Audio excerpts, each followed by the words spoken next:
Good morning. So my job, along with other speakers this morning, as Jill has said, is to try to provide a few provocations, and I'm really delighted to be here. It's lovely to hear also about InterAct. A couple of quick bits of background on myself. First of all, I'm a Loughborough alumni, of which I'm very proud.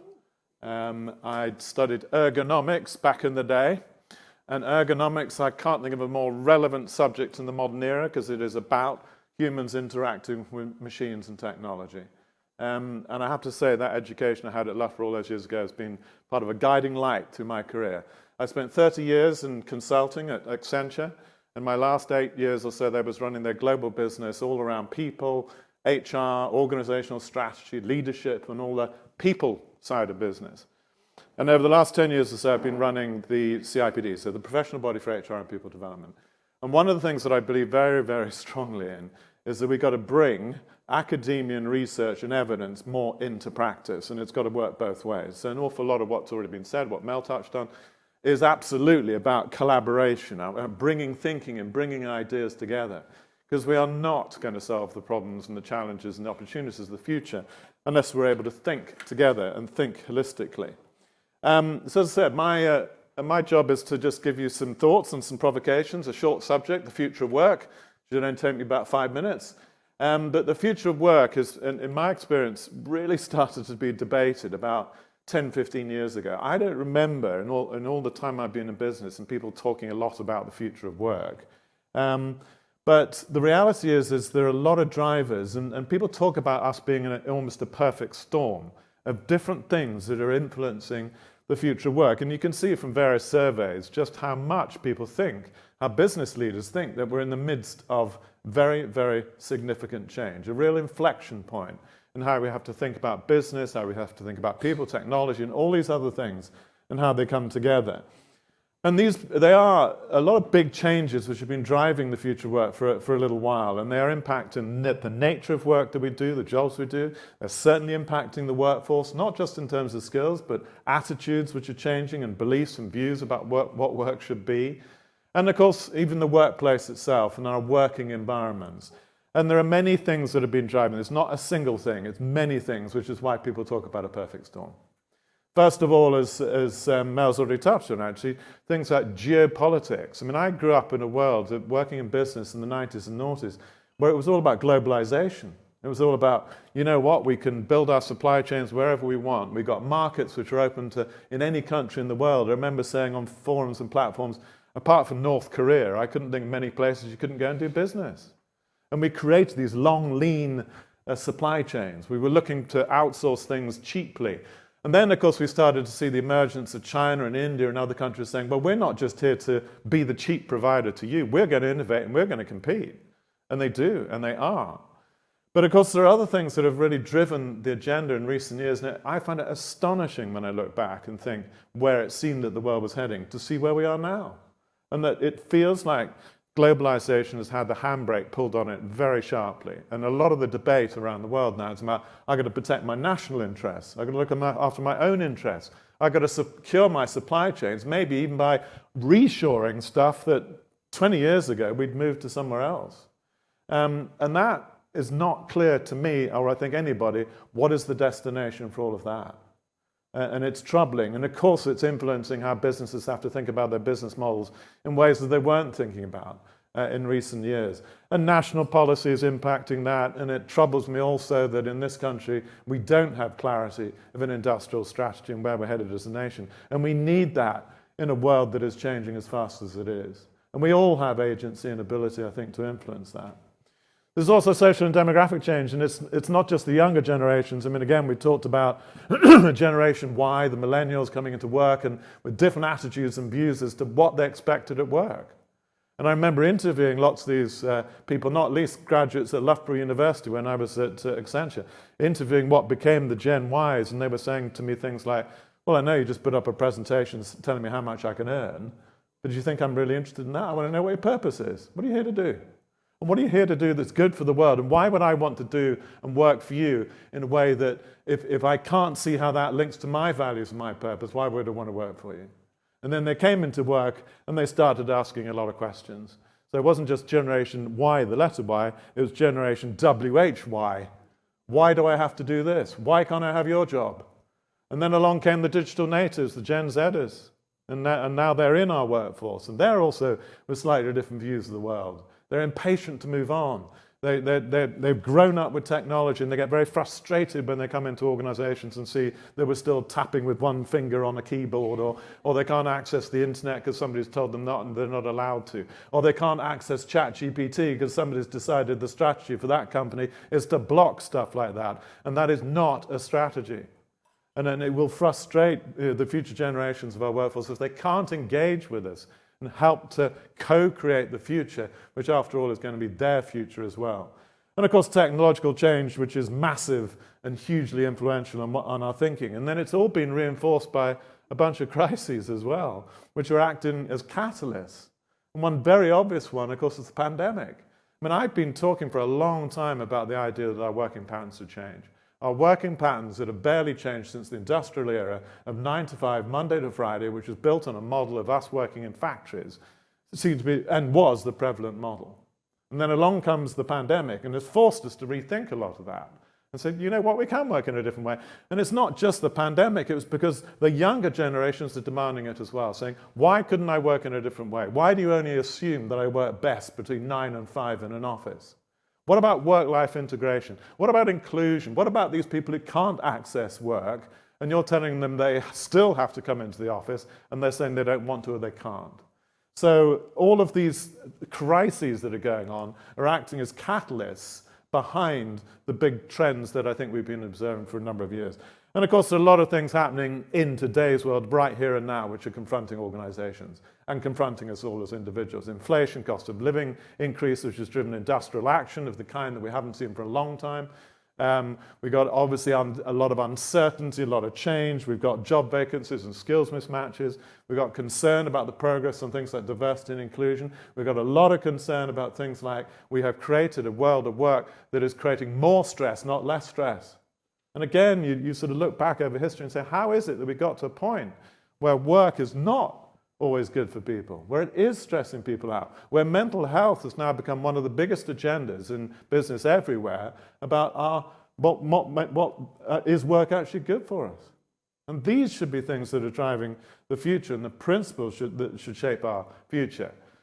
And then we talk about Industry 4.0, the digital world, which is so much part of what InterAct is about, the digital world that's driving our futures. And then you look at the domain space of technology and you say, wow, it's changing so fast. And it's not like AI is new, but all of a sudden along comes generative AI and large language models and everyone's going, oh my God, what does that mean? What am I going to do with it? And in the education space, everybody worrying about, so how do I educate people now? If they can go into ChatGPT and put it in the title of an essay and boom, out comes the essay, what does that mean to education and learning? And what does it mean in the world of work where these kinds of technologies and these sorts of capabilities can profoundly alter the nature of jobs that we do? And this is not new stuff. People have been predicting for quite some time. I remember Ginny Rometty, who used to be the chief executive of IBM, saying artificial intelligence won't just affect some jobs, it will affect every job. Now you might say, well, she would say that, wouldn't she, because she was from IBM. But I think it's very largely true. And the question is how is it going to influence those jobs? And how do we shape those jobs so that they're good for people? And of course, there are many other implications of artificial intelligence and technology. The ethical use, the great concerns that people have about things like privacy or protection of my rights. I mean, all the protests that have been going on, I mean, it can almost feel Luddite, but you understand where it's coming from, where, for example, the Screen Actors Guilds and others literally striking and saying, because they are concerned about the protection of their image, and that could be just replicated and used, and deep fake and all these sorts of things. So there are immense ethical questions too. And do you think the regulators are going to sort all this out for us? I don't think so. I think, I think in any part of the future, yes, of course, regulation's got a role to play, but an awful lot what's going to drive this is us. It's about the principles that describe what we believe in and how we want to use these things in ways that are responsible. And one thought for you, you may be familiar with the phrase just transition. So it's been talked about in the green economy. So as we move from a fossil fuel-based energy sector to a sustainable energy sector, people have talked about a just transition. In other words, we've got to support the people working in the old economies to be able to work in the new economies. Well, I think we absolutely need to think about a just transition in a world of artificial intelligence. If AI is going to impact our jobs and skills and capabilities, we must make sure that we bring our people with us. And there's a great danger that a lot of this could indeed polarize our workforces, and it has a detrimental effect on some, perhaps in lower skilled jobs or whatever it might be, and a very beneficial effect for others. And that goes all the way up to things like corporate ownership and spread of wealth, because a lot of what people in business are talking about the use of AI is it can improve my productivity, and indeed it could. But what they're also saying is, yes, in an increasing productivity, maybe I need less people. And if I need less people, well, who benefits? The shareholder? Maybe. But it's also how we spread the wealth, and there are a lot of other big questions, therefore, as I said, on this idea of things like a just transition, and all happening at a pace that we've not seen before. So what does this all mean? What's the answer? What's the future of work? I very strongly believe, as already touched on, that the future of work is about principles that we want to drive. It's not about a single thing. It's not about one person or any group saying, this is the future of work. It's got to be driven by principles in which we all have agency. And those include the idea of responsible business. I mentioned the digital world of work is sometimes characterized as Industry 4.0, the fourth industrial revolution. People are now talking about Industry 5.0. 5.0 is the idea of truly responsible business that's using all these capabilities effectively and responsibly. And it has been driven by ideas like ESG, so environment, social and governance questions, and greater corporate transparency in what you're doing, and so that we can all hold to account organizations that they are dealing with their people, with their customers, with their suppliers, with their communities of which they are part, with the environment, which are the stakeholders of business everywhere, in responsible ways. And a whole shift of ideas from what had driven us for so long in business, which was the primacy of the shareholder, and what Milton Friedman said back in the 1970s, the great American economist, that the single purpose or the sole purpose of business was to make money for its shareholders. And in my experience, that is what drove businesses over the next 30, 40 years. But we are now moving into a different space, which of course business has got to make money. It's got to be financially sustainable. But it's got to understand its responsibilities to all its other stakeholders. And that is a very, very big part of the debate now around things like ESG. And how do we measure these things? You know, we got measures on E, environment. I don't know. I mean, yes, I think that's a really good thing. Sometimes you think, well, some organization telling me it planted a whole bunch of trees for every time somebody flew in an aeroplane. Is that really what we're about? But at least there are ways of measuring and starting to hold to account. Similarly on the G, but the S part, in which I'm particularly interested in, what we're doing a lot of work to try to define, is very poorly defined. What is it? You know, am I understanding how much I'm investing in my workforce? And interestingly, when you look at the UK, we lag most other developed nations in the world in terms of what we invest in the skills of our own workforce. We think far too short term. And particularly relevant to this audience is that the fact we've also underinvested in technology and robotics in comparison to our competitor nations. So these are really important debates now. And Industry 5.0 is sort of summarized this way. And interesting, if you Google it, this is an EU definition of what they think Industry 5.0 is about, which I summarized is about economic to societal value. And it's not that we don't have economic value, but it's just as much about our societal value as organizations that are sustainable and human-centered with well-being as an outcome. Now, I think those are very powerful principles that should be driving the future of work as we think about it. And it therefore does mean putting the human back in the center. And as Jill said, and as Mel said, and I know Jan, I mean, this whole InterAct thing is about people and technology. And it's so good to hear that, because that's what it should be about.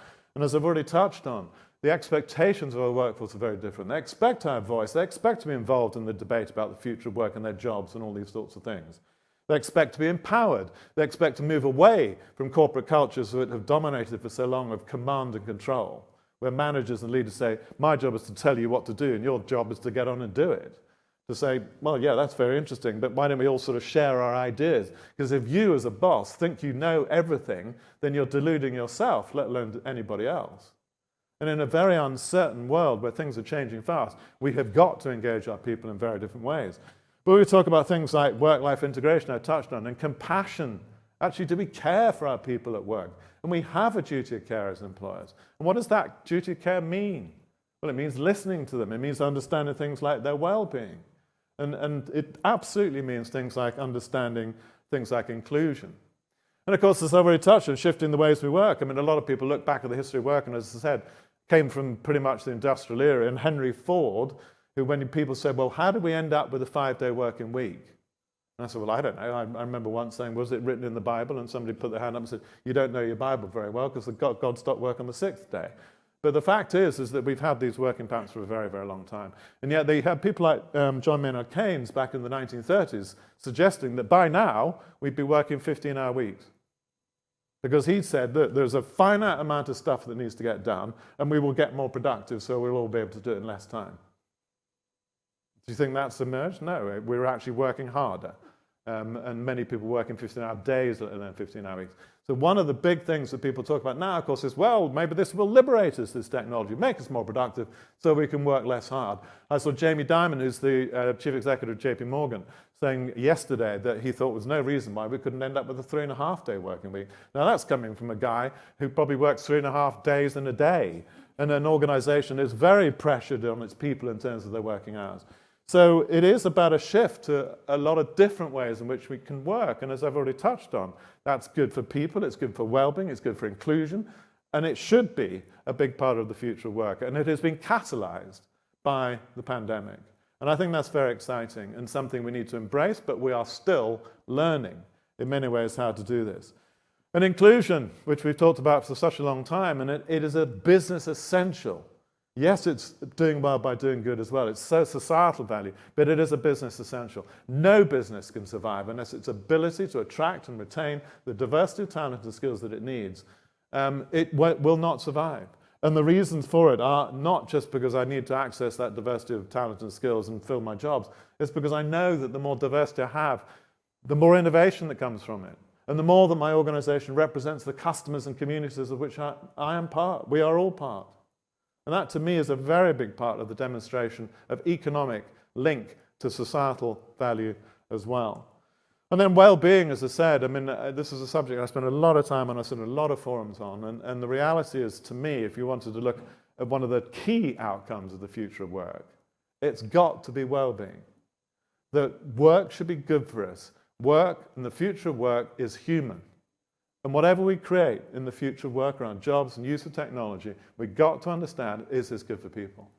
Is it using their human skills effectively? Are they being supported properly? Have they got work-life integration? Is it good for their mental health and well-being, which I've already touched on? Unfortunately, the indicators over many years have been pointing in the wrong direction, and we have to start to correct that. That is not a place for us as a generation to leave future generations in the world of work.